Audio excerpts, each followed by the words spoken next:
My story isn't the saddest, but it comes pretty close. Before we got married, my wife and I had been together for a couple of years. Everything seemed fine, until one day, out of nowhere, she told me she wanted to explore other options. But maybe, just maybe, we could reconnect later. The words hit like a brick. I was shattered, but instead of drowning in heartbreak, I buried myself in work. A year passed. The guy she left me for? He cheated on her. They broke up. Soon after, she reached out to me, but I ignored her messages. I wasn't interested in reopening old wounds. Not long after, she went back to him. They lasted a few more months, until he cheated again. This time, it was over for good. And again, she tried to contact me, and again, I refused to respond. The betrayal had cut too deep, and there was no way I could just forget it. She moved on to someone new. That relationship lasted about 6 months before things took a dark turn. The guy started getting aggressive, leaving bruises, physical ones, the kind you can't ignore. Unfortunately, fate had a cruel sense of humor. I ran into her at a party one night, completely wasted, and somehow, despite everything, we ended up back together. I won't pretend things were the same as before. They weren't. I still loved her, but trust? That was a different story, and as it turned out, my instincts weren't wrong. We dated for another year before getting married. She moved in with me, a small house my grandparents had gifted me after I graduated college. It was old, a bit isolated, sitting 10 miles outside of town down a dusty road. But it was home. We agreed to wait at least 3 years before thinking about kids. For the first 2 years of marriage, everything seemed perfect. I truly believed we had rebuilt what was lost. Then it happened. Again. Except this time, she didn't leave me. She brought someone else into our home. It was Valentine's Day. I'd gotten off work early, picked up flowers and a heartfelt card, and headed home, excited to surprise her. But as I pulled up to the house, I saw a car parked outside, one I recognized instantly. It was his car, the same guy she had left me for all those years ago. I stopped a little way down the road and walked the rest of the way, my heart pounding. The front door was locked, understandably so, but we had always kept a spare key hidden in the back. I let myself in, bracing for what I might find. I moved silently through the kitchen and down the hall, careful to check that no one was in the living room. That's when I heard it. Faint creaking, muffled voices, and the unmistakable rhythm of betrayal. My chest tightened. I pushed the bedroom door open, just enough to see inside. I needed confirmation. I needed to witness it with my own eyes. And there she was, my wife, sprawled beneath the sheets, tangled up with him. Tom, the same guy she had left me for years ago. The blanket shifted with every movement, her body responding to him in a way that once belonged to me. My beautiful wife, the woman I had loved so deeply, now lost to someone else. Strangely, rage never came. I didn't want revenge. I just wanted her out of my life. The sight of her giving herself so freely to another man, in our home, in our bed, was more than enough closure. I stepped fully into the room. Annie noticed me first. She gasped, yanking the sheets over her face as if that would erase what I'd just seen. Tom scrambled off the bed, fumbling to pull his clothes back on. I stood there, silent. The only sound left in the room was the muffled sobbing coming from under the blanket. Tom finally turned to me, his expression unreadable, clearly waiting for me to move out of his way. I didn't budge. Then I broke the silence. "You're forgetting something." Tom glanced around, confused. I narrowed my eyes. "Take her with you." That's when the screaming started. Annie wailed, begging me to stop, but I didn't care. Tom hesitated, but I didn't. I forced him to pull her from the bed, dress her in the same clothes she'd worn earlier that day, and drag her out of my house. Her screams echoed through the night as he shoved her into his car. I watched them drive off, his grip tight on her arm, as if he was already regretting his choices. A few days later, I kept my word. I gathered everything she owned and dumped it in Tom's front yard. No knocking, no explanations. I just left it there. Only later did I find out that she never even went to Tom's place. He had driven her straight to her parents' house, 60 miles away. For days, she bombarded both my landline and my cell with calls, desperate to get through to me. I unplugged the house phone and changed my number. There was nothing left to say. Then, just when I thought it was over, Her parents showed up at my door, with Annie sitting in the back seat. Her father stepped onto my porch, his face drawn with tension. I met his eyes and spoke before he could. "If she steps out of that car, you all leave." Her father turned to her and sternly told her to stay in the car. Through the window, I could see her shoulders trembling, her face already streaked with fresh tears. Then, both of her parents stepped inside. The first thing they did was apologize for her behavior. I cut them off immediately. "This isn't your fault," I said flatly. Then came the real reason they were here. They wanted to know what they could do, how they could help us move past this. From their stunned expressions, I could tell they hadn't even considered the possibility that there was no fixing this. I met their hopeful gazes and gave them the harsh truth. There's nothing to fix. Annie made her choice, and I have no interest in taking her back. The weight of my words sank in, and I could see the shift in their faces. They were still struggling to grasp the reality of it. So I laid it all out, the full history. I told them everything. How she had done this before. How this wasn't a one-time mistake, but a pattern. How I had given her a second chance once before, and she had thrown it away. Sue, her mother, wiped at her eyes and shook her head. "She's devastated," she whispered, as if that changed anything. A bitter chuckle escaped me. "She's devastated?" I repeated, shaking my head. "She got what she wanted in the moment. I, on the other hand, lost everything. The woman I thought I'd spend my life with. The future we were supposed to build together. The family I wanted." My voice cracked. To my surprise, I wasn't the only one crying. Both of her parents had tears streaming down their faces. "But this isn't something that can be undone," I continued firmly. "Annie needs to move on. Maybe she should call Tom." Sue's expression hardened at the mention of his name. She swore she'd never even look at him again, she said, her voice cold. I exhaled slowly. "Too late for that, don't you think? She already chose him, and I won't be someone's second option." They left soon after, but made me promise to stay in contact.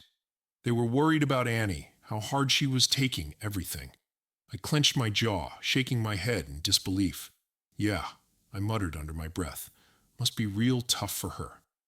A week later, George, her father, called. His voice was tired, hollow. He wanted to know if I would at least talk to Annie. I refused. "She's not eating," he said, after a long pause. "Not really, barely anything since you told her to leave." Annie was always small, naturally lean. There wasn't much weight for her to lose, and now, it seemed, she wasn't even trying to take care of herself. Then came the words that hit me harder than anything else. "We're scared she's going to do something to herself," George admitted, his voice breaking. That moment gutted me. As much as I hated what she had done, I never wanted her to spiral like this.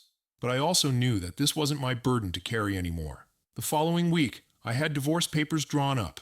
Simple, clean, no drawn-out fights. We each left the marriage with what we brought in, and which wasn't much. But I did one thing she didn't deserve. I offered her half of our savings. Nearly $30,000, accumulated before we were even married. A few days later, George called me again. But this time, he wasn't trying to negotiate. He was sobbing, just as hard as Annie had the night she was dragged out of my house.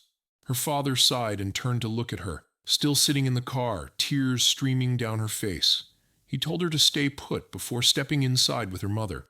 They started with an apology, but I cut them off. "This isn't your fault," I said. Then came the inevitable question. What could they do to fix this? How could we move past it? From the way their expressions shifted, I realized they had never considered that there was no fixing this. "There's nothing you can do," I said calmly, my voice steady but final. "Annie made her choice, and I have no interest in undoing the past." I laid everything out for them, her history, the betrayals, the second chances I had already given. Her mother, Sue, wiped at her eyes, shaking her head. "She's devastated," she whispered. A humorless chuckle slipped out. "She's devastated?" I repeated. "She made her bed. I just made sure she had to lie in it." They left soon after, but before they did, they made me promise to stay in contact. "She's not handling this well," George said. I just shook my head. Neither was I. A week later, George called again. His voice sounded strained. He asked if I could just pause the divorce proceedings, give it time, let everyone cool off.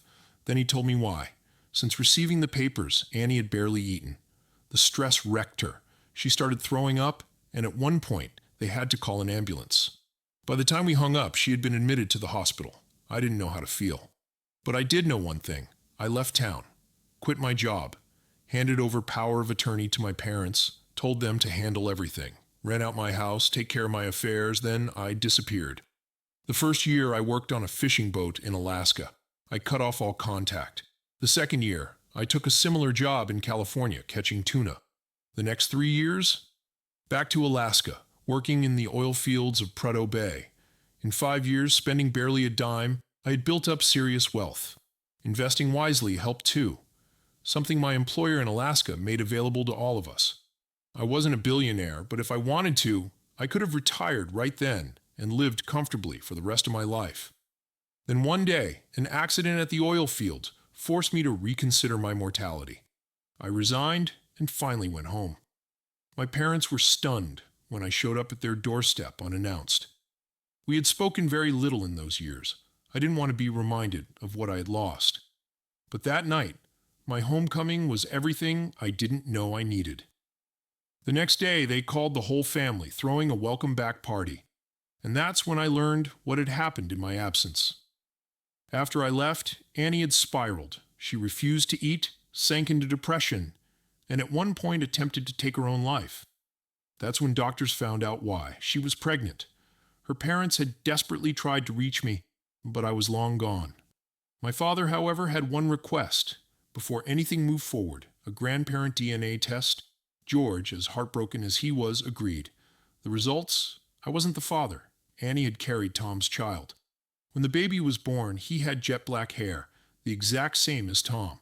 And to my absolute lack of surprise, Tom stepped up. He married Annie once he learned he was the father. By the time I returned, they had been together for almost 4 years. They had 2 more kids, a stable home, and by all appearances, Annie seemed settled. At least, that's what my parents told me. Then, at my welcome home party, George and Sue showed up. They had been invited by my parents, and to my surprise, they genuinely wanted to see me. We had a long conversation.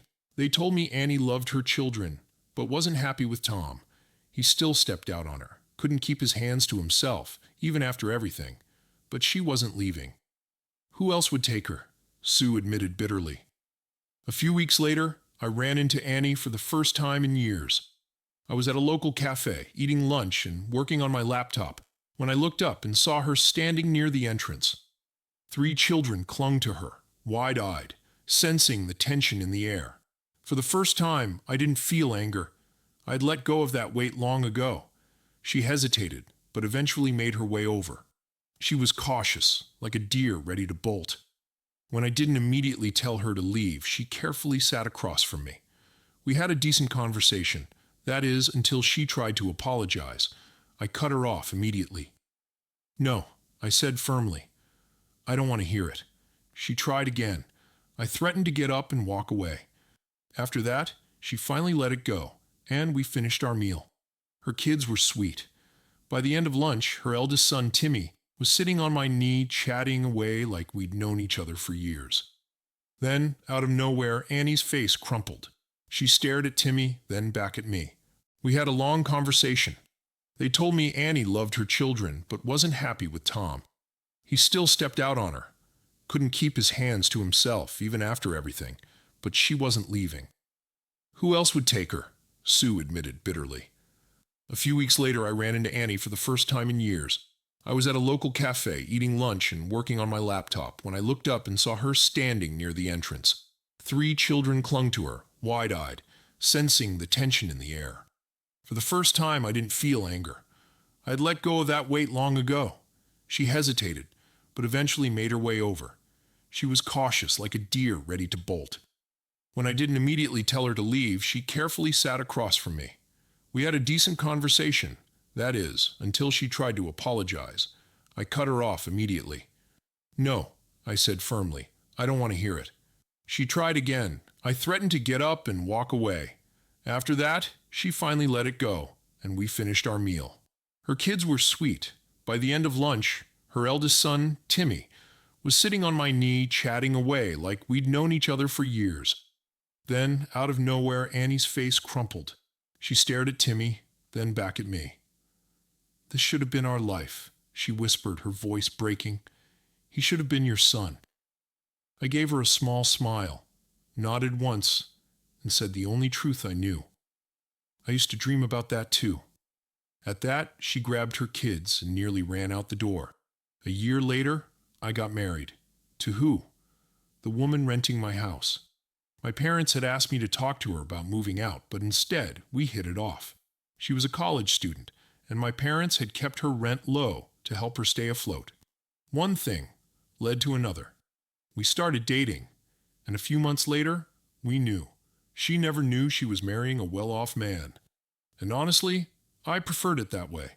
I wasn't the richest guy in town, but I wasn't struggling either. Financially, I had set myself up well. Janny, however, had no idea. She assumed I was just another guy hopping from job to job, barely scraping by. Hell, from her perspective, I was living at home with my parents. Not exactly a sign of stability. A few months into our marriage, she finally sat me down, a hint of concern in her eyes. "Are you planning on finding work?" she asked, hesitantly. Her biggest fear was that I'd take off again for some long-term job and leave her behind. I couldn't help but smirk. "Actually, I've put a little money aside. I figured we'd live off of it for a while." She frowned, clearly skeptical. "And what happens when it runs out?"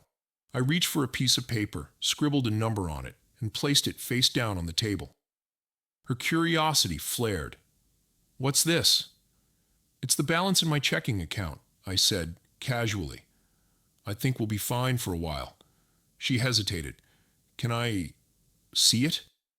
I acted like I was second-guessing myself, then slowly slid the paper toward her. She flipped it over, and the second she registered the number, her expression shifted from confusion to disbelief. We weren't millionaires, but suddenly all the worries she'd been carrying melted away. That night, we went out to celebrate. A week later, she called me in from the garden, her voice urgent. "You need to check with the bank," she said, holding her phone in one hand. "There's been a mistake. Someone deposited money into our account by accident." I chuckled. She tilted her head in confusion. "No mistake," I told her. "It's an automatic deposit. It happens on the 1st of every month." She blinked. "Wait, every month?" I nodded. She mumbled something about needing fresh air and left for a walk. When she came back, she sat quietly and just watched me as I worked in the garden. By the time we went out to dinner that evening, the shock hadn't fully worn off. We had just settled into our seats when I spotted them. Annie and Tom, sitting across the restaurant with their kids. I wasn't sure if they even knew I was married. I leaned over to Janny and casually mentioned it. She glanced in their direction but barely reacted. She knew about my past from stories and old pictures. But this was the first time she had actually seen Annie in person. Our town wasn't huge, but Janny and I weren't the type to go out much. We preferred the quiet of home. As we waited for our food, Janny stood up, excusing herself to the restroom. It wasn't until our meals arrived that I realized something. Annie was no longer sitting at her table. That made me uneasy. Janny wouldn't start anything. But I had a feeling she wanted to meet my ex. Janny didn't say a word when she returned to the table, but the slight smirk on her lips told me everything I needed to know. I followed her gaze across the restaurant and spotted Annie settling back into her seat. Her face was flushed, her eyes red-rimmed. Even from a distance, I could tell she had been crying. Minutes later, their table settled the bill.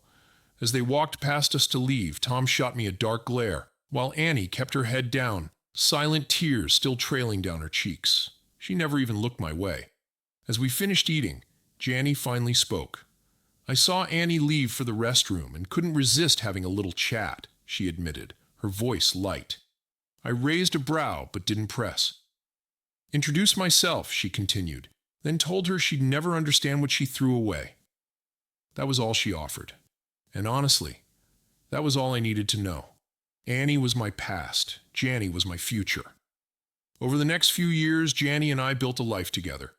We welcomed two beautiful children, a boy and a girl. We stayed in the same house, lived simply but happily. Janny eventually landed a teaching job at the local high school.